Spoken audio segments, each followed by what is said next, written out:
નમસ્કાર વિદ્યાર્થી મિત્રો, હું છું ધવલ. સ્વાગત કરું છું આપણી આ યુટ્યુબ ચેનલ એજ્યુ એન્જલ પર. મિત્રો, આજના વિડીયોમાં આપણે જાન્યુઆરી 2025ના મોસ્ટ ઇમ્પોર્ટન્ટ કરંટ અફેરના વીક નંબર 5ની આપણે ચર્ચા કરવાના છીએ.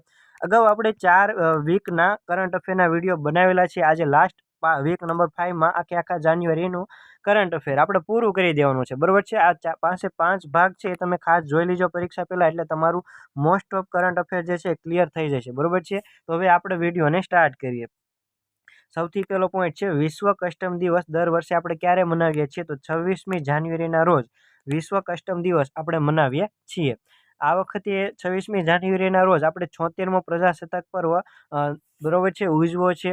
આ વખતના જે મુખ્ય અતિથિ છે એ પ્રબોધો સુબિયાન્તો હતા, કે જેઓ ઇન્ડોનેશિયાના રાષ્ટ્રપતિ છે. આ વખતે જે જૂની બગીની પરંપરા છે એ ફરીથી ચાલુ કરવામાં આવી છે. 2025માં 76મો પ્રજાસત્તાક દિવસ છે. એની થીમ છે સ્વર્ણિમ ભારત, વિરાસત ઓર વિકાસ. આ વખતે જે ગુજરાતનો ટેબલો છે અથવા તો ઝાંખી છે એ આનંદપુરથી એકતાનગર સુધી વિરાસતથી વિકાસનો અદ્ભુત સંગમ. આ વખતે આપણો ટેબલો રહ્યો છે અને આપણે એવોર્ડ જીત્યો છે. કયો એવોર્ડ? પીપલ ચોઇસ એવોર્ડ જીત્યો છે. કયો? People choice award. સતત ત્રીજા વર્ષે. બરોબર છે. 2022, 23, 24 અને 25 આ સતત ત્રીજા વર્ષે આપણે પીપલ ચોઇસ કેટેગરીમાં એવોર્ડ જીત્યો છે ગુજરાતના ટેબલોએ. આ વખતે 16 જેટલા ટેબલો રજૂ કરવામાં આવેલા હતા. મણિયારો રાસ સાથે આપણે આ ગુજરાતનો ટેબલો રજૂ કર્યો હતો. અને ઇમ્પોર્ટન્ટ કે ભાઈ, રાજ્ય કક્ષાની 76મા પ્રજાસત્તાક દિવસની ઉજવણી આપણે ક્યાંથી કરી? તો તાપી ખાતેથી કરી. એટલે આપણો રાઈટ આન્સર આમાં શું બનશે? તાપી. બરોબર છે. યાદ રાખી લેજો. શ્રેષ્ઠ ટેબલોની વાત કરીએ તો શ્રેષ્ઠ ટેબલો ઉત્તર પ્રદેશ રાજ્યનો રહ્યો છે. મહાકુંભ 2025નો તેમનો ટેબલો હતો એ શ્રેષ્ઠ ટેબલો તરીકે જાહેર થયો હતો ઉત્તર પ્રદેશનો. ત્યારબાદ છે મંત્રાલયમાં શ્રેષ્ઠ ટેબલોની વાત કરીએ તો આદિજાતિ મંત્રાલયના જનજાતિ ગૌરવ વર્ષ નામના ટેબલોને મળેલો. બરોબર છે. શ્રેષ્ઠ ટેબલો મંત્રાલયમાં. ત્યારબાદ છે તાજેતરમાં ગુજરાતના નવા મુખ્ય સચિવ કોણ બન્યા છે? તો પંકજ જોશી બન્યા છે. કોણ બન્યા છે? પંકજ જોશી. રાજકુમારનું સ્થાન લીધું છે. 32માં તેઓ ગુજરાતના મુખ્ય સચિવ બન્યા છે. કેટલામાં? 32માં. કોણ બન્યું છે? પંકજ જોશી. ત્યારબાદ છે પદ્મ પુરસ્કાર 2025ની જાહેરાત કરવામાં આવી છે પ્રજાસત્તાક પર્વ નિમિત્તે. તો કેટલા જાહેર કરવામાં આવ્યા છે? તો 139 જેટલા પદ્મ પુરસ્કારની જાહેરાત કરવામાં આવી છે, જેમાં 113 પદ્મશ્રી, ત્યારબાદ છે 19 પદ્મભૂષણ અને 7 પદ્મ વિભૂષણ એવોર્ડ આપવામાં આવ્યા છે. તમારે યાદ રાખવું હોય તો 113, 13, 39 ટોટલ 139 હતા. એમાં 113 પદ્મશ્રી, સૌથી વધારે હોય એ પદ્મશ્રી જ હોય, સૌથી ઓછા હોય પદ્મ વિભૂષણ હોય. બરોબર છે. કારણ કે સર્વોચ્ચ એવોર્ડ છે બીજા નંબરનો. એટલે 7 એવોર્ડ, 7 એટલે તમને ધોનીનો રેન્ક યાદ હશે, થાલા ફોર અ રીઝન. બરોબર છે. એટલે આ અદ્ભુત એવોર્ડ છે બીજા નંબરનો, એટલે વિશિષ્ટ હોય, એટલે 7 નંબર યાદ રાખી લેજો. ત્યારબાદ છે 19 છે એ પદ્મભૂષણ છે. આ રીતે યાદ રાખી લેજો. 23 જેટલા મહિલાઓને એવોર્ડ આપવામાં આવ્યા છે. 10 જેટલા વિદેશીઓને આપવામાં આવેલા છે, એનઆરઆઈ હોય એને. અને 13 જેટલા મરણોપરાંત આ એવોર્ડ આપવામાં આવ્યા છે. આપણે ખાસ પરીક્ષામાં ગુજરાતીના કેટલા ગુજરાતીને મળ્યો છે એ એવોર્ડ પૂછાતા હોય છે, એટલે આપણે એ જ વસ્તુ યાદ રાખવાની છે. બરોબર છે. તો ગુજરાતીને 8 જેટલા ગુજરાતીને એવોર્ડ મળેલો. કેટલા? 8 જેટલા. સોરી, 8 જ તે. 8 જેટલાને પદ્મશ્રી, સોરી, આમાં જો 8 જેટલા છે એમાં 1 જણાને પદ્મ વિભૂષણ, 1 જણાને પદ્મભૂષણ અને બીજા 6 જણાને પદ્મશ્રી મળેલો છે. એમ ટોટલ 8 ગુજરાતીને એવોર્ડ મળેલો છે. તો પદ્મ વિભૂષણ એવોર્ડ છે એ કુમુદિની લાખિયાને મળેલો છે. બરોબર છે. ઇમ્પોર્ટન્ટ છે. કુમુદિની લાખિયાને કલા ક્ષેત્રે આ પદ્મ વિભૂષણ એવોર્ડ મળ્યો છે. પંકજ પટેલને પદ્મભૂષણ એવોર્ડ મળ્યો છે, વેપાર અને ઉદ્યોગ માટે પંકજ પટેલને. ત્યારબાદ છે ચંદ્રકાંત શેઠ સાહિત્યમાં, ચંદ્રકાંત સોમપુરા શિલ્પકલામાં, લવજી પરમારને કલામાં, રતનકુમાર પરિમુને કલામાં, સુરેશ સોનીને સમાજ સેવામાં, તુષાર શુક્લને સાહિત્યમાં. આ બધાને પદ્મશ્રી એવોર્ડથી નવાજવામાં આવ્યા છે. યાદ રાખી લેજો. બધા નામ અગત્યના છે, પરીક્ષામાં બેઠે બેઠા પૂછાવાના છે. પદ્મ જે એવોર્ડ છે એની શરૂઆત છે 1954થી આપવામાં આવે છે. બરોબર છે. ભારત રત્ન હોય, પદ્મ વિભૂષણ, પદ્મભૂષણ અને પદ્મશ્રી આ 1954થી આપવાની શરૂઆત થયેલી છે. એમાં પદ્મ પુરસ્કારની વાત કરીએ તો 3 જ એવોર્ડ છે. બરોબર છે. પદ્મ વિભૂષણ, ભૂષણ અને પદ્મશ્રી. ભારત રત્ન છે એ અલગ છે, દેશનું સર્વોચ્ચ સન્માન છે. બીજા નંબરે પદ્મ વિભૂષણ, ત્યારબાદ આ 2 એવોર્ડ આવે છે. ત્યારબાદ છે ગ્લોબલ સાયબર સિક્યુરિટી આઉટલુક 2025 કોણે બહાર પાડ્યો છે? તો વર્લ્ડ ઇકોનોમિક ફોરમ દ્વારા બહાર પાડવામાં આવ્યું છે ગ્લોબલ સાયબર સિક્યુરિટી આઉટલુક 2025. આમાં શું છે કે ભાઈ નાની સંસ્થાઓ મોટી સંસ્થાઓ કરતાં વધુ સાયબર સુરક્ષાના પડકારોનો સામનો કરી રહી છે એવું આ રિપોર્ટમાં દર્શાવવામાં આવેલું છે. ત્યારબાદ છે ડેટા ગોપનીયતા દિવસ અને લાલા લજપતરાય જયંતિ દર વર્ષે આપણે 28 જાન્યુઆરીના રોજ મનાવીએ છીએ. ક્યારે? 28 જાન્યુઆરીના રોજ. ઇન્ડેક્સ 2025 તાજેતરમાં કોણે બહાર પાડ્યો છે? તો નીતિ આયોગે બહાર પાડ્યો છે. બરાબર છે. વર્ષ 2022-23 માટે 18 ભારતીય રાજ્યોનું નાણાકીય સ્વાસ્થ્ય મૂલ્યાંકન આમાં કરવામાં આવ્યું છે. આમાં જે ટોપનું જે રાજ્ય છે ફિસ્કલ હેલ્થ ઇન્ડેક્સમાં એ ઓડિશા રહ્યું છે. કયું? ઓડિશા. અને ગુજરાત 5મા ક્રમે રહ્યું છે. બરાબર છે. એચીવર શ્રેણીમાં ઓડિશા, પછી છત્તીસગઢ, ગોવા, ઝારખંડ અને ગુજરાત. આપણે ખાસ ઓડિશાનું યાદ રાખજો કે ભાઈ ફિસ્કલ હેલ્થ ઇન્ડેક્સમાં સૌથી વધારે ટોચનું રાજ્ય હોય તો ઓડિશા રહ્યું છે. નીતિ આયોગ આ રિપોર્ટ બહાર પાડે છે અને ગુજરાત 5મા ક્રમે છે. ત્યારબાદ છે આસામની બીજી નવી રાજધાની તરીકે જાહેર, નવી નહીં પણ પહેલાં હતી પણ નવી બીજી એક રાજધાની તરીકે જાહેર કરી એ આસામે દિબ્રુગઢને. કોને? દિબ્રુગઢને. પહેલાં હતી દિસપુર, હજી પણ દિસપુર છે જ તે, પણ દિબ્રુગઢને પણ સાથે સાથે બીજી રાજધાની તરીકે જાહેરાત કરી છે. સીએમ હેમંત બિસ્વાઈ આસામના સીએમ છે. ત્યારબાદ છે રામસર સંમેલન હેઠળ વેટલેન્ડ શહેરો તરીકે માન્યતા પ્રાપ્ત કોને કોને થઈ છે? તો મધ્યપ્રદેશના ઇન્દોરને અને રાજસ્થાનના ઉદયપુરને. આ પ્રથમ 2 ભારતીય શહેરો બની ગયા છે કે ભાઈ વેટલેન્ડ શહેરોમાં આ સામેલ થઈ ગયા હોય કે બરાબર છે. ઇન્દોર અને ઉદયપુર ઇમ્પોર્ટન્ટ છે આગામી પરીક્ષા માટે. ત્યારબાદ છે annual status of education report ASER 2024 તાજેતરમાં એક એનજીઓ છે પ્રથમ, બરાબર છે. એનજીઓ પ્રથમે આ બહાર પાડવામાં આવેલું છે. અશેર રિપોર્ટ છે annual status of education report 2005થી બહાર પાડવામાં આવે છે. આ યાદ રાખજો કે ભાઈ ગ્રામીણ ભારતમાં શાળાના વિદ્યાર્થીઓનું પરિણામ એટલે કે વાંચન અને અંકગણિતના આંકડા આ અશેર રિપોર્ટમાં આપવામાં આવે છે. કોના? ગ્રામીણ ભારતની શાળાઓના. બસ આટલું યાદ રાખી લેજો. તો એ કદાચ ડીપમાં પૂછવું હોય કે ભાઈ પૂર્વ પ્રાથમિક સંસ્થાઓમાં 2018 બાદ શું થયો છે? વિદ્યાર્થીઓમાં વધારો થયો છે અને પ્રાથમિકમાં બરાબર છે જે ડ્રોપ આઉટ દર છે એ વધારો થયો એટલે કે ઘટાડો થયો છે આમાં. ત્યારબાદ છે યુનિફોર્મ સિવિલ કોડ યુસીસી લાગુ કરનાર પ્રથમ રાજ્ય કયું બન્યું છે? તો ઉત્તરાખંડ બન્યું છે. કયું રાજ્ય બન્યું છે? ઉત્તરાખંડ. યુનિફોર્મ સિવિલ કોડની જે વાત છે, બરાબર છે, જોગવાઈ છે એ આપણા બંધારણના રાજ્યનીતિના માર્ગદર્શક સિદ્ધાંતો ભાગ નંબર 4માં અનુચ્છેદ નંબર 44માં આપવામાં આવેલું છે. અને સમગ્ર દેશ માટે એક જ કાયદો લાગુ પડે એના માટે આ યુનિફોર્મ સિવિલ કોડ દાખલ કરવામાં આવ્યો છે. જે આપણા જે જૂના એક્ટ હતા, હિન્દુ મેરેજ એક્ટ 1955 હોય, હિન્દુ ઉત્તરાધિકારી અધિનિયમ 1956 હોય, મુસ્લિમ પર્સનલ લો એપ્લિકેશન એક્ટ 1937 હોય, આ બધા કાયદા છે એને રદ કરીને એક જ આ યુનિફોર્મ સિવિલ કોડ લાગુ કરીને એ બધા ધર્મને, બરાબર છે, સમાનતા આવે, લઘુમતીને સર્વોચ્ચ દરજ્જો આપવા માટે આ યુનિફોર્મ સિવિલ કોડ લાગુ કરવામાં આવતો હોય છે. અને આઝાદ ભારતનું આ પ્રથમ રાજ્ય બની ગયું છે ઉત્તરાખંડ. સૌથી પહેલાં આમ ગણો તો પોર્ટુગીઝોનું અત્યારે યુનિફોર્મ સિવિલ કોડ આઝાદી પહેલાં ગોવામાં લાગુ છે તે, પણ હવે આઝાદી પછી આ ઉત્તરાખંડ પહેલું રાજ્ય બની ગયું છે. અને આપણે ખાસ આ ઉત્તરાખંડ બાદ આપણું ગુજરાત પણ આ યુનિફોર્મ સિવિલ કોડ લાગુ કરવા જઈ રહ્યું છે. એના માટે આપણે એક કમિટીની રચના કરવામાં આવી છે જેના અધ્યક્ષ રંજના, આપણા પૂર્વ, બરાબર છે, સુપ્રીમ કોર્ટના ન્યાયાધીશ છે રંજના દેસાઈ, એની અધ્યક્ષતામાં આ રિપોર્ટ, બરાબર છે, તૈયાર કરવામાં આવી રહ્યો છે. હવે યુનિફોર્મ સિવિલ કોડ શા માટે લાગુ કરવામાં આવે કે ભાઈ મહિલા સશક્તિકરણ અથવા તો ધાર્મિક લઘુમતીનું રક્ષણ કરવું હોય. ત્યાર પછી રાષ્ટ્રવાદની લાગણી, એક રાષ્ટ્ર એક કાયદો, વન નેશન વન લો, બરાબર છે, રાષ્ટ્રની એકતા માટે આ કાયદો લાગુ કરવામાં આવતો હોય છે.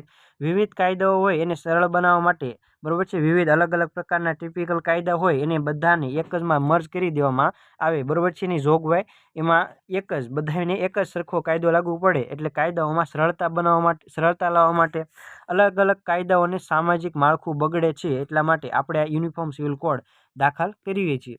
યુનિફોર્મ સિવિલ કોડ માટે જાણીતો એક ચુકાદો છે સરલા મુદગલ કેસ. કયો છે? સરલા મુદગલ કેસ 1995. બરોબર છે. આના જે બીજ છે બરોબર છે યુનિફોર્મ સિવિલ કોડના, એ બ્રિટિશ સરકારનો એક રિપોર્ટ હતો 1835માં, એમાં રોપાઈ ગયા હતા. બરોબર છે યુનિફોર્મ સિવિલ કોડના. યુનિફોર્મ સિવિલ કોડ હેઠળ શું શું આવે છે? તો લગ્ન, છૂટાછેડા, વારસો, દત્તક અને ભરણ પોષણ. આટલી વસ્તુ તમે યુસીસીમાં યાદ રાખી શકો છો. ત્યાર પછી નામદફા ટાઈગર રિઝર્વ તાજેતરમાં ચર્ચામાં હતું. શાના માટે? તો અરુણાચલ પ્રદેશમાં આવેલું છે નામદફા ટાઈગર રિઝર્વ. એમાં એક 12 વર્ષનો એક વૃદ્ધ હાથી તાજેતરમાં દેખાયો છે 12 વર્ષ બાદ. ત્યાર પછી દર વર્ષે આપણે શહીદ દિવસ અને રાષ્ટ્રીય કુષ્ઠ રોગ નિવારણ દિવસ 30 જાન્યુઆરીના રોજ ઉજવીએ છીએ. બરાબર છે. શહીદ દિવસ છે આપણા મહાત્મા ગાંધીની પુણ્યતિથિ છે. અને કુષ્ઠ રોગ મતલબ કે રક્તપિત્ત રોગ, કે જે માઇક્રોબેક્ટેરિયમ લિપ્રાઈ દ્વારા બરોબર છે ફેલાતો હોય છે અને ચેપી રોગ છે કુષ્ઠ રોગ. ત્યારબાદ છે વર્ષ 2025ને સમુદાયનું વર્ષ તરીકે કોણે જાહેર કર્યું છે? તો યુએઈએ. બરોબર છે. યુએઈએ વર્ષ 2025ને સમુદાયનું વર્ષ તરીકે જાહેર કર્યું છે. ત્યારબાદ છે તાજેતરમાં ડીપસીક એઆઈ નામનું નવું ચેટબોટ બરોબર છે કોણે લોન્ચ કર્યું છે? તો ચીને લોન્ચ કર્યું છે. બરોબર છે. આના સ્થાપક કોણ છે? તો લિયાંગ વેનફેંગ. અને 2023માં સ્થાપના કરવામાં આવી હતી, પણ 2 જ વર્ષમાં એને ચેટ જીપીટી અને ઓપન એઆઈને ટક્કર દઈને આગળ વધી ગયું છે ડીપસીક એઆઈ. બરોબર છે. અને એક ફેક્ટ સાથે સાથે યાદ રાખી લેજો કે ભાઈ આર્ટિફિશિયલ ઇન્ટેલિજન્સના પિતા કોને ઓળખવામાં આવે છે? તો જ્હોન મેકાર્થીને ઓળખવામાં આવે છે. ફેમસ એઆઈની વાત કરીએ, એઆઈ મોડલ્સની, તો ચેટ જીપીટી છે એ ઓપન એઆઈનું છે. ગેમિની અથવા તો જેમિની અથવા બાર્ડ જે છે એ ગૂગલનું છે. અને લામા એ મેટા અથવા તો ફેસબુકનું આ ચેટબોટ છે, જે અવારનવાર કરંટ અફેરમાં ચર્ચામાં રહેતા હોય છે. ત્યારબાદ છે આઈસીસી એવોર્ડ 2024 બહાર પાડવામાં આવ્યો છે. એમાં ICC men's cricketer of the year 2024 કોને જાહેર કરવામાં આવ્યા છે? તો જસપ્રીત બુમરાહને. કોને? જસપ્રીત બુમરાહને. અને આમને men's test cricket of the year તરીકે પણ ઘોષિત કરવામાં આવ્યો છે. કોને? જસપ્રીત બુમરાહને. ત્યાર પછી ICC woman cricket of the year cricketer of the year કોને જાહેર કરવામાં આવ્યા છે? તો એમિલિયા કેરને. કોને? એમિલિયા કેરને, કે જેઓ ન્યૂઝીલેન્ડના ખેલાડી છે. ક્યાંના? ન્યૂઝીલેન્ડના. કોણ છે? એમિલિયા કેર. ત્યારબાદ છે women's one day cricket of the year તરીકે કોને જાહેર કરવામાં આવ્યા છે? તો સ્મૃતિ મંધાનાને. કોને? સ્મૃતિ મંધાનાને. ત્યારબાદ છે men's T20 international cricketer of the year તરીકે કોને જાહેર કરવામાં આવ્યા છે?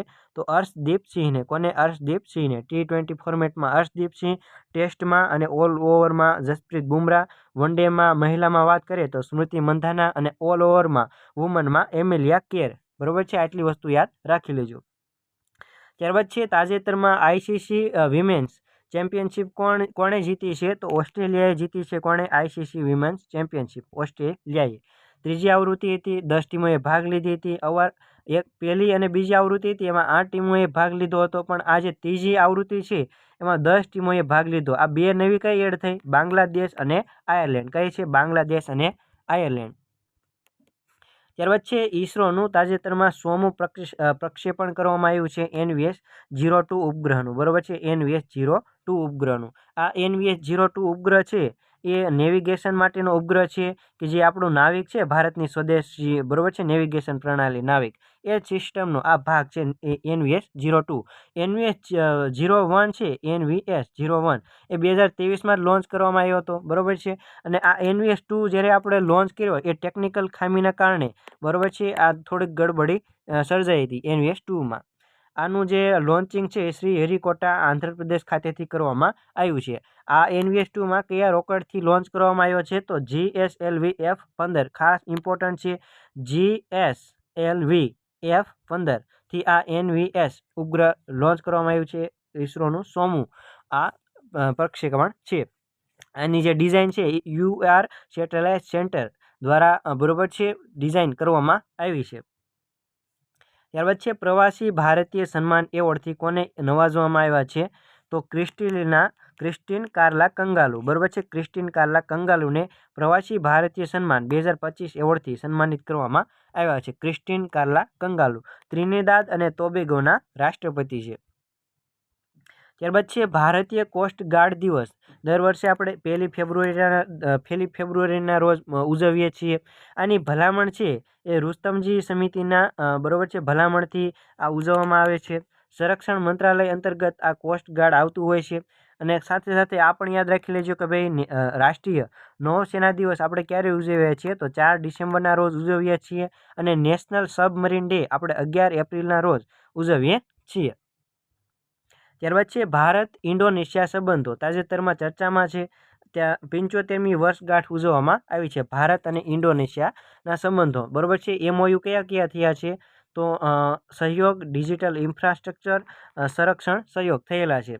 અને RBI અને બેંક ઓફ ઇન્ડોનેશિયા વચ્ચે લોકલ કરન્સી સેટલમેન્ટ સિસ્ટમ વચ્ચે આપણે MOU થયેલા છે. ઇન્ડોનેશિયાની રાજધાની કઈ છે? જકાર્તા, બરોબર છે. ત્યાંના રાષ્ટ્રપતિ છે પ્રબોતો સુબિયાન્તો, કે જેઓ આપણા 73મા પ્રજાસત્તાક પર્વના મુખ્ય અતિથિ પણ રહી ચૂક્યા છે. ભારત અને ઇન્ડોનેશિયા વચ્ચે ગરુડ શક્તિ નામની કવાયત પણ હાથ ધરવામાં આવતી હોય છે. ત્યારબાદ છે વર્ષ 2025ને ગ્લેશિયર જાળવણીનું વર્ષ, આંતરરાષ્ટ્રીય વર્ષ તરીકે જાહેર કર્યું છે. કોને? UN એટલે કે યુનાઇટેડ નેશને ગ્લેશિયર જાળવણીના વર્ષ તરીકે 2025ને જાહેર કર્યું છે. ત્યારબાદ છે ભારે પૂરના કારણે પૂર શમન પ્રોજેક્ટ હેઠળ ગુજરાતની નદીને બરોબર છે લાવવામાં આવી છે, બરોબર છે, પૂર શમન પ્રોજેક્ટ હેઠળ. તો કઈ નદી છે? તો વિશ્વામિત્રી નદી છે કે જે વડોદરામાં આવી છે. આ પ્રોજેક્ટ અંતર્ગત જે 300 મગરો છે એનું સ્થળાંતર કરવામાં આવશે, બરોબર છે. ત્યારબાદ છે વર્લ્ડ લાઈફ ઇન્ટરનેશનલ દ્વારા ઇમ્પોર્ટન્ટ બર્ડ એરિયા તરીકે વર્ગીકૃત કોને કરવામાં આવ્યું છે? તો સુરજપુર વેટલેન્ડને, બરોબર છે. સુરજપુર વેટલેન્ડ કે જે ગ્રેટર નોઈડા UP ખાતે આવેલું છે, સુરજપુર વેટલેન્ડ, એને ઇમ્પોર્ટન્ટ બર્ડ એરિયા તરીકે વર્લ્ડ લાઈફ ઇન્ટરનેશનલે વર્ગીકૃત કર્યું છે.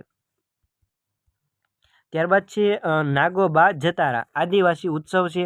ક્યાંનો છે? તેલંગાણાનો છે. આ એટલું યાદ રાખી લેજો. હવે આપણે ડિટેલમાં થોડુંક જોઈએ તો નાગોબા જતારા છે એ ગોંડ જાતિના એક બરોબર છે કુળ છે, મેસારામ કુળ, એના દ્વારા ઉજવવામાં આવતો હોય છે, બરોબર છે. અને આ જે છે એ સમક્કા સરલંબા જતારા બાદનો ભારતનો સૌથી મોટો બીજો આદિવાસી ઉત્સવ ગણવામાં આવે છે, બરોબર છે. 10 દિવસ આ નાગોબા જતારા ઉત્સવ ચાલતો હોય છે. અને આમાં નવવધુઓનો બરોબર છે ઇન્ટ્રોડક્શન એટલે કે પરિચય કરવામાં આવતો હોય છે. ત્યારબાદ છે વન નેશન વન ટાઈમ, બરોબર છે, એક રાષ્ટ્ર એક સમય તાજેતરમાં જાહેર કર્યું છે ગ્રાહક બાબતોના વિભાગ દ્વારા, બરોબર છે. એનો સહયોગ કોણે કર્યો છે? ISRO અને NPL મતલબ કે નેશનલ ફિઝિકલ લેબોરેટરી, બરોબર છે. આમાં એક કાયદો બરોબર છે પસાર કરવામાં આવ્યો છે કે ભાઈ કાનૂની મેટ્રોલોજી ભારતીય માનક સમય નિયમ 2025 તમામ પ્રદેશમાં આ બરોબર છે સમય ફરજિયાત લાગુ કરી દેવામાં આવેલો છે. ત્યારબાદ છે ચર્ચામાં પોલાવરમ પ્રોજેક્ટ. પોલાવરમ પ્રોજેક્ટ ક્યાં આવેલો છે? તો આંધ્રપ્રદેશ ખાતે આવેલો છે પોલાવરમ પ્રોજેક્ટ. ગોદાવરી નદી ઉપર આ પ્રોજેક્ટ બાંધવામાં આવ્યો છે. સિંચાઈ અને હાઇડ્રો ઇલેક્ટ્રિક પાવર ઉત્પાદનમાં સુધારવા માટે આ ચર્ચામાં આવ્યો છે, બરોબર છે. નવી ડાયફ્રેમ દિવાલ માટે બરોબર છે આંધ્રપ્રદેશ સરકારે આ પ્રોજેક્ટને મંજૂરી આપેલી છે, પોલાવરમ પ્રોજેક્ટ આંધ્રપ્રદેશ. ત્યારબાદ છે આફ્રિકા એનર્જી સમિટ તાજેતરમાં ક્યાં યોજાઈ ગઈ? તો તાંઝાનિયા ખાતે યોજાઈ ગઈ, બરોબર છે, તાંઝાનિયાના દાર સલામ ખાતે. શેના માટે છે? તો વર્લ્ડ બેંક અને આફ્રિકન ડેવલપમેન્ટ બેંકની આ પહેલ છે. મિશન 300નો ભાગ છે, બરોબર છે. મિશન 300 મતલબ કે વર્ષ 2030 સુધીમાં આફ્રિકાના 300 મિલિયન લોકોને વીજળી પૂરી પાડવા માટેનું આ આફ્રિકા એનર્જી સમિટ છે, બરોબર છે. 12 જેટલા આફ્રિકન દેશો આમાં જોડાયેલા છે. હવે આપણે જોઈએ વન લાઇનર પ્રશ્નો. સમાચારમાં નાહરગઢ વન્યજીવ અભયારણ્ય છે એ ક્યાં આવેલું છે? તો રાજસ્થાન ખાતે આવેલું છે. ત્યારબાદ છે સમાચારમાં પંગસાવ પાસ ક્યાં આવેલો છે? તો ભારત અને મ્યાનમાર વચ્ચે. ત્યારબાદ છે સમલૈંગિક લગ્નને કાયદેસર બનાવનાર પ્રથમ દક્ષિણ પૂર્વ એશિયાઈ દેશ કયો બન્યો છે? તો થાઈલેન્ડ બન્યો છે, ઇમ્પોર્ટન્ટ છે. ત્યારબાદ છે ફિક્કી ફ્રેમ્સની 25મી વર્ષગાંઠ બરોબર છે ની આવૃત્તિ માટે બ્રાન્ડ એમ્બેસેડર તરીકે કોને નિયુક્ત કરવામાં આવ્યા છે? તો આયુષ્માન ખુરાનાને. કોને? આયુષ્માન ખુરાનાને. ત્યારબાદ છે ઇઝરાયલમાં ભારતના નવા રાજદૂત તરીકે કોણ બન્યા છે? તો જીતેન્દ્ર પાલ સિંહ. કોણ બન્યા છે? જીતેન્દ્ર પાલ સિંહ. ત્યારબાદ છે ઇસરોના લિક્વિડ પ્રોપોશનલ સિસ્ટમ સેન્ટરના ડિરેક્ટર કોણ બન્યા છે? તો M મોહન બન્યા છે. કોણ બન્યા છે? M મોહન. ત્યારબાદ છે પ્રથમ મહિલા હોકી ઇન્ડિયા લીગ વિજેતા કોણ બન્યું છે? તો ઓડિશા વોરિયર્સ. કોણ બન્યું છે? ઓડિશા વોરિયર્સ, ઇમ્પોર્ટન્ટ છે. ત્યારબાદ છે સાયબર સિક્યુરિટીઝ કોઓપરેશન પર બીજી બિમસ્ટેક નિષ્ણાત જૂથની બેઠક ક્યાં યોજાઈ ગઈ છે? તો નવી દિલ્હી ખાતે યોજાઈ ગઈ છે. ત્યારબાદ છે ડેન્ગ્યુના પ્રકોપ પર આબોહવા પરિવર્તનની અસર પર અભ્યાસ અને પ્રારંભિક ચેતવણી કોણે આપી છે? તો ભારતીય ઉષ્ણકટિબંધીય હવામાન સંસ્થાએ આ ડેન્ગ્યુ પ્રકોપ પર ક્લાઇમેટ ચેન્જની અસર શું થઈ રહી છે એના પર એક રિપોર્ટ અને પ્રારંભિક આપણને ચેતવણી આપી છે ઉષ્ણકટિબંધીય હવામાન સંસ્થાએ. ત્યારબાદ છે વર્ષ 2024માં 800થી વધુ ખેડૂતોની આત્મહત્યા ક્યાં નોંધાઈ છે? તો મહારાષ્ટ્રમાં નોંધાઈ છે. ત્યારબાદ છે કે.એમ. ચેરિયનનું તાજેતરમાં નિધન થયું છે. તો એઓ કોણ હતા? તો એઓ કાર્ડિયક સર્જક હતા કે જેઓ ભારતના પ્રથમ કોરોનરી બાયપાસ અને હાર્ટ લંગ ટ્રાન્સપ્લાન્ટ કરનાર હતા. બરોબર છે, કે.એમ. ચેરિયન. ત્યારબાદ છે ઇનલેન્ડ વોટરવેઝ ઓથોરિટી ઓફ ઇન્ડિયાનું 6થું પ્રાદેશિક કાર્યાલય તાજેતરમાં ક્યાં સ્થાપવામાં આવ્યું છે? તો વારાણસી ખાતે સ્થાપવામાં આવ્યું છે. ઇમ્પોર્ટન્ટ છે આગામી પરીક્ષા માટે. બરાબર છે, ઇનલેન્ડ વોટરવે ઓથોરિટી ઓફ ઇન્ડિયાનું 6થું પ્રાદેશિક કાર્યાલય વારાણસી ખાતે સ્થાપવામાં આવ્યું છે. ત્યારબાદ છે ક્લેરિફાઈના એનસીઆરપી ઇન્ટિગ્રેશન સોલ્યુશનને અમલમાં મૂકનાર પ્રથમ ભારતીય બેંક કઈ બની છે? તો પંજાબ નેશનલ બેંક બની છે. કઈ બની છે? Punjab national bank. ત્યારબાદ છે વર્ષ 2024 લોકસભા ચૂંટણી દરમિયાન મતદાન જાગૃતિ અભિયાન બદલ સન્માનિત કોને કરવામાં આવ્યું છે? તો દૂરદર્શનને કરવામાં આવ્યું છે. ત્યારબાદ છે પ્રથમ આંતરરાષ્ટ્રીય પશ્મિના ફેસ્ટિવલ ક્યાં યોજાઈ ગઈ છે? તો નેપાળના કાઠમંડુ ખાતે યોજાઈ ગઈ છે પ્રથમ આંતરરાષ્ટ્રીય પશ્મિના ફેસ્ટિવલ. ત્યારબાદ છે 5મો ખેલો ઇન્ડિયા વિન્ટર ગેમ 2025નું વિજેતા કોણ બન્યું છે? તો લદ્દાખ બન્યું છે. કોણ બન્યું છે? લદ્દાખ બન્યું છે. ગાંજાની ખેતીના પાયલોટ પ્રોજેક્ટને મંજૂરી કોણે આપી છે? તો હિમાચલ પ્રદેશે આ ગાંજાની ખેતી માટે પાયલોટ પ્રોજેક્ટની મંજૂરી આપેલી છે. ત્યારબાદ છે વાસ્પ. બરોબર છે, વાસ્પ WASP 117b આ શું છે? તો એક્ઝો પ્લેનેટ છે. શું છે? એક્ઝો પ્લેનેટ એટલે કે બાહ્ય ગ્રહ. ત્યારબાદ છે senior national table tennis championship 2025 ક્યાં યોજાઈ ગઈ છે? તો સુરત ખાતે યોજાઈ ગઈ છે. આમાં મેન્સ સિંગલનું ટાઇટલ કોણે જીત્યું છે? તો માનુષ શાહે જીત્યું છે. અને વિમન્સ સિંગલનું ટાઇટલ છે એ દિયા ચિતાલીએ જીત્યું છે. બરોબર છે, ખાસ આ યાદ રાખજો કે ભાઈ national senior table tennis championship Surat ખાતે યોજાઈ ગઈ છે. બરોબર છે. ત્યારબાદ છે ડિજિટલ કોમર્સ વધારવા SBI પેમેન્ટ સાથે ભાગીદારી કોણે કરી છે? તો પાઇન લેબ્સે. ત્યારબાદ છે ડબલ ટેક્સેશન એવોઇડન્સ એગ્રીમેન્ટ DTAAમાં સુધારો કરવા ભારત સાથે પ્રોટોકોલ પર હસ્તાક્ષર કોણે કર્યા છે? તો ઓમાને કર્યા છે. કોણે? ઓમાને. બરોબર છે, એક પ્રોટોકોલ છે શેના માટેનો? કે ભાઈ ડબલ ટેક્સેશન એવોઇડન્સ એગ્રીમેન્ટ છે. બરોબર છે, એના ઉપર હસ્તાક્ષર માટે ઓમાને કરાર કર્યા છે ભારત સાથે. ત્યારબાદ છે પાણીની અંદર વિમાનને ટ્રેક કરવા રડાર કોણે વિકસાવ્યું છે? તો ચીને. બરોબર છે, આપણે જમીન ઉપર રડાર હોય અને ઉપરથી જે વિમાન આવતું હોય એને બરોબર છે ટ્રેક કરીને પાછું આપણે સિગ્નલ મોકલે આપણા ઉપર. પણ આ ચીનવાળાએ કંઈક અલગ જ કર્યું કે ભાઈ પાણીની અંદર આવું રડાર મૂકીએ અને કોઈ દુશ્મન દેશને ખબર ન પડે. બરોબર છે, એ રીતે પાણીમાંથી રડાર આપણે ડિટેક્ટ કરી લેતી હોય છે. આવું ચીને રડાર વિકસાવ્યું છે. ત્યારબાદ છે સિમ્યુલેટેડ મૂન માટીમાંથી કાર્બાઇડ કોણે કાઢ્યું છે? તો IIT મદ્રાસે. કોણે? IIT મદ્રાસે મૂનની જે માટી છે એમાંથી કાર્બાઇડ કાઢી લીધું છે. ત્યારબાદ છે ભાષીણી સાથે સમજૂતી કરાર કરનાર પ્રથમ પૂર્વોત્તર રાજ્ય કયું બન્યું છે? તો ત્રિપુરા બન્યું છે. ઇમ્પોર્ટન્ટ છે.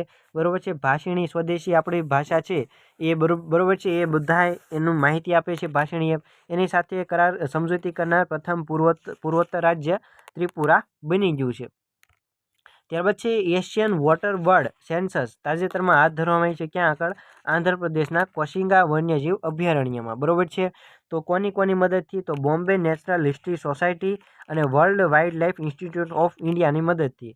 અને જામનગરમાં જે થઈ એ દરિયાકાંઠાના અને કીચડિયા પક્ષીની વસ્તી ગણતરી થઈ હતી. ત્યારબાદ છે લેઝિમ લોકનૃત્ય તાજેતરમાં ચર્ચામાં હતું. ક્યાંનું છે? તો મહારાષ્ટ્રનું છે. ત્યારબાદ છે MSME મંત્રાલય દ્વારા ડિજિટલ ઉદ્યોગ અને વેપાર માટે નાના ઉદ્યોગોને સશક્ત બનાવવાની પહેલનું નામ શું છે? MSME ટીમ છે. શું છે? MSME team. ત્યારબાદ છે મારુતિ સુઝુકીના નવા MD અને CEO કોણ બન્યા છે? તો હિતાશી ટેકુચી. કોણ બન્યા છે? હિતાશી ટેકુચી. ત્યારબાદ છે આઈસ્પોટ પ્લેટફોર્મ તાજેતરમાં કોણે લોન્ચ કર્યું છે? તો સેબી દ્વારા આ આઈસ્પોટ પોર્ટલ લોન્ચ કરવામાં આવ્યું છે કે જે ટેકનિકલ ખામીને દૂર કરી શકાય એના માટેની માહિતી આપે છે. ત્યારબાદ છે ઇમ્પોર્ટન્ટ કે ભાઈ પર્વત તારાનાકીને વ્યક્તિત્વનો દરજ્જો કોણે આપ્યો છે? તો ન્યૂઝીલેન્ડે એક પર્વત છે તારાનાકી, બરોબર છે, એને વ્યક્તિનો દરજ્જો આપ્યો છે. ત્યારબાદ છે લાંબા સમય સુધી આકાશમાં સ્પેસ વોક કરવાનો મહિલાનો રેકોર્ડ કોણે બનાવ્યો છે? તો સુનિતા વિલિયમ્સે. કોણે? સુનિતા વિલિયમ્સે, કે જેને પેગી વિટ્સનનો રેકોર્ડ તોડી દીધો છે. સુનિતા વિલિયમ્સે લાંબા સમય સુધી સ્પેસ વોક કરવાનો. ત્યારબાદ છે બ્યુરો ઓફ સિવિલ એવિએશન સિક્યુરિટીના મહાનિર્દેશક કોણ બન્યા છે? તો રાજેશ નિર્વાણ બન્યા છે. કોણ બન્યા છે? રાજેશ નિર્વાણ, BCASના નવા મહાનિર્દેશક. ત્યારબાદ છે MSME માટે લોન ગેરંટી માટેની યોજનાનું નામ શું છે? તો MSME માટે મ્યુચ્યુઅલ ક્રેડિટ ગેરંટી યોજના. ત્યારબાદ છે પશ્ચિમ આફ્રિકન રાજ્યોના આર્થિક સમુદાયમાંથી ખસી ગયા કોણ છે? તો માલી, બુર્કેનો ફાસો અને નાઇજર. આ 3 દેશ છે એ પશ્ચિમ આફ્રિકાનું જે આર્થિક સમુદાય છે ઇકોવાસ એમાંથી હટી ગયા છે. માલી, બુર્કિના ફાસો અને નાઇજર. ત્યારબાદ છે એક્ઝિમ 4 મિશન માટે પાયલટ તરીકે કોની નિયુક્તિ કરવામાં આવી છે? તો શુભાંશુ શુક્લાની, બરોબર છે, ઇમ્પોર્ટન્ટ છે. ત્યારબાદ છે ઘરગથ્થુ વપરાશ ખર્ચ સર્વે તાજેતરમાં કોણે બહાર પાડ્યો છે? તો આંકડા અને કાર્યક્રમ અમલીકરણ મંત્રાલય દ્વારા. ત્યારબાદ છે પ્રથમ રાયસીના મધ્ય પૂર્વ પરિષદનું આયોજન ક્યાં થયું છે? તો અબુધાબી ખાતે થયું છે પ્રથમ રાયસીના મધ્ય પૂર્વ પરિષદ. ત્યારબાદ છે સોમાલી ચાંચિયાઓથી અપહરણ કરાયેલા રૂએન જહાજને બચાવવા બદલ વાયુસેના મેડલ કોને આપવામાં આવ્યો છે? તો વિંગ કમાન્ડર અક્ષય સક્સેનાને આ એવોર્ડ આપવામાં આવ્યો છે. અક્ષય સક્સેના, ઇમ્પોર્ટન્ટ છે. ત્યારબાદ છે વર્લ્ડ નેગ્લેક્ટેડ ટ્રોપિકલ ડિઝીઝ ડે એટલે કે વિશ્વ ઉપેક્ષિત ઉષ્ણકટિબંધીય રોગો દિવસ આપણે 30 જાન્યુઆરીના રોજ ઉજવીએ છીએ. હવે આપણે જોઈશું MCQs. સૌથી પહેલો પ્રશ્ન છે 26 જાન્યુઆરી 2025ના રોજ ભારતમાં કેટલામાં પ્રજાસત્તાક દિવસની ઉજવણી કરવામાં આવી? તો 76માં પ્રજાસત્તાક દિવસની ઉજવણી કરવામાં આવી છે. એટલે આપણો રાઈટ આન્સર બનશે ઓપ્શન નંબર B. ત્યારબાદ છે બીજો પ્રશ્ન 76માં પ્રજાસત્તાક દિવસના મુખ્ય અતિથિ પ્રબોતો સુબિયાન્તો કયા દેશના રાષ્ટ્રપતિ છે? તો તેઓ ઇન્ડોનેશિયાના રાષ્ટ્રપતિ છે. એટલે આપણો રાઈટ આન્સર બનશે ઓપ્શન નંબર D. ત્યારબાદ છે ત્રીજો પ્રશ્ન 76માં પ્રજાસત્તાક પર્વની રાજ્ય કક્ષાની ઉજવણી ક્યાં કરવામાં આવી? તો તાપી ખાતેથી કરવામાં આવી છે. એટલે આપણો રાઈટ આન્સર બનશે ઓપ્શન નંબર D. ત્યારબાદ છે ચોથો પ્રશ્ન 76માં પ્રજાસત્તાક પર્વ નિમિત્તે કયા રાજ્યને સતત ત્રીજા વર્ષે પીપલ ચોઇસ કેટેગરીમાં પ્રથમ સ્થાન બદલ એવોર્ડ મળેલો છે? તો આપણા ગુજરાતને, બરોબર છે. 2023, 2024 અને આ વખતે પણ આપણે સતત ત્રીજા વર્ષે પીપલ ચોઇસ કેટેગરીમાં એવોર્ડ જીતી ચૂક્યા છીએ. ત્યારબાદ છે પાંચમો પ્રશ્ન તાજેતરમાં ગુજરાતના નવા મુખ્ય સચિવ તરીકે કોની નિમણૂક કરવામાં આવી છે? તો પંકજ જોશીની. કોની? પંકજ જોશીની. કોના સ્થાને? રાજકુમારના સ્થાને. એટલે આપણો રાઈટ આન્સર બનશે option number C. Pankaj Joshi મુખ્ય નવા સચિવ બની ગયા છે ગુજરાતના. ત્યારબાદ છે છઠ્ઠો પ્રશ્ન પ્રજાસત્તાક પર્વ 2025 નિમિત્તે કેટલા મહાનુભાવોની પદ્મ પુરસ્કાર માટે પસંદગી કરવામાં આવી છે? તો 139. કેટલા? 139. 139માં આપણે 113 યાદ રાખ્યા, 13 39 પદ્મશ્રી, 19 પદ્મભૂષણ અને 7 પદ્મ વિભૂષણ. ગુજરાતીને એ આપણે આગળ આવશે પ્રશ્ન. ત્યારબાદ છે નીચેના પૈકી ગુજરાતના કયા મહાનુભાવને પદ્મ વિભૂષણ 2025થી સન્માનિત કરવામાં આવ્યા છે? તો કુમુદિની લાખિયાને. કોને? કુમુદિની લાખિયાને પદ્મ વિભૂષણ એવોર્ડ મળેલો છે. ત્યારબાદ છે પદ્મ પુરસ્કાર 2025થી કેટલા ગુજરાતી મહાનુભાવોને સન્માનિત કરવામાં આવ્યા છે? તો કેટલા છે? 8 જેટલા, બરોબર છે. એમાં 1 પદ્મ વિભૂષણ, 1 પદ્મભૂષણ અને 6 પદ્મશ્રી. ત્યારબાદ છે તાજેતરમાં ફિસ્કલ હેલ્થ ઇન્ડેક્સ 2025 કોના દ્વારા બહાર પાડવામાં આવ્યો છે? તો આ જે ઇન્ડેક્સ છે, બરોબર છે, એ નીતિ આયોગ દ્વારા બહાર પાડવામાં આવ્યો છે. ત્યારબાદ છે 10મો પ્રશ્ન નીતિ આયોગના ફિસ્કલ હેલ્થ ઇન્ડેક્સ 2025માં કયું રાજ્ય પ્રથમ ક્રમાંકે રહ્યું છે? તો ઓડિશા રાજ્ય પ્રથમ ક્રમાંકે રહ્યું છે. ત્યારબાદનો પ્રશ્ન જોઈએ 11મો તાજેતરમાં રામસર સંમેલન હેઠળ માન્યતા પ્રાપ્ત વેટલેન્ડ શહેરોની યાદીમાં કયા 2 ભારતીય શહેરો જોડાયા છે? તો મધ્યપ્રદેશનું ઇન્દોર અને રાજસ્થાનનું ઉદયપુર, એટલે આપણો રાઈટ આન્સર બનશે ઓપ્શન નંબર બી, ઇન્દોર અને ઉદયપુર. ત્યારબાદ છે 12મો પ્રશ્ન. તાજેતરમાં આસામ સરકારે કયા શહેરને આસામની બીજી રાજધાની તરીકે વિકસાવવાનો નિર્ણય લીધો છે? તો આસામનું દિબ્રુગઢ, બરોબર છે, દિબ્રુગઢ છે એનું બીજી રાજધાની બનાવવાના છે. ગુવાહાટી તો છે જ તે, ગુવાહાટી તો સૌથી મોટું શહેર છે, બરોબર છે. દિસપુર રાજધાની હાલમાં છે અને દિબ્રુગઢ હવે બનશે બીજી.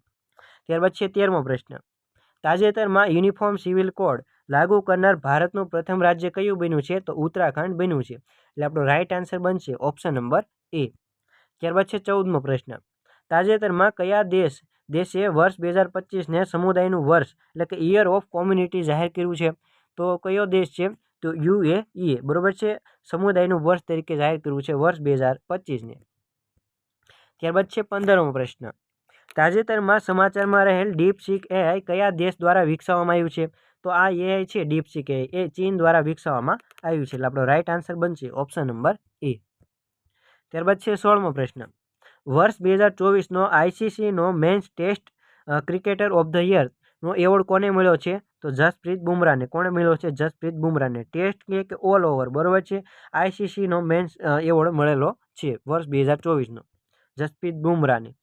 ત્યારબાદ છે વર્ષ 2024નો ICC women's cricketer of the year award કોને મળ્યો છે? તો એમેલિયા કેરને મળ્યો છે. કોને? એમેલિયા કેરને. અને વન ડેમાં પૂછે વુમેન્સમાં તો સ્મૃતિ મંધાનાને. અને T20માં મેન્સમાં કે ICCનો એવોર્ડ તો અર્શદીપ સિંહને. આ પણ ખાસ યાદ રાખી લેજો. ત્યારબાદ છે 18મો પ્રશ્ન. તાજેતરમાં કઈ ટીમે ICC વિમેન્સ ચેમ્પિયનશિપ ટ્રોફી જીતી છે? તો ઓસ્ટ્રેલિયાએ આ ચેમ્પિયનશિપ ટ્રોફી જીતી લીધી છે, બરોબર છે, એટલે આપણો રાઈટ આન્સર બનશે ઓપ્શન નંબર ડી, આપણા ભારતને હરાવીને, દક્ષિણ આફ્રિકાને હરાવીને. ત્યારબાદ આગળનો પ્રશ્ન જોઈએ 19મો.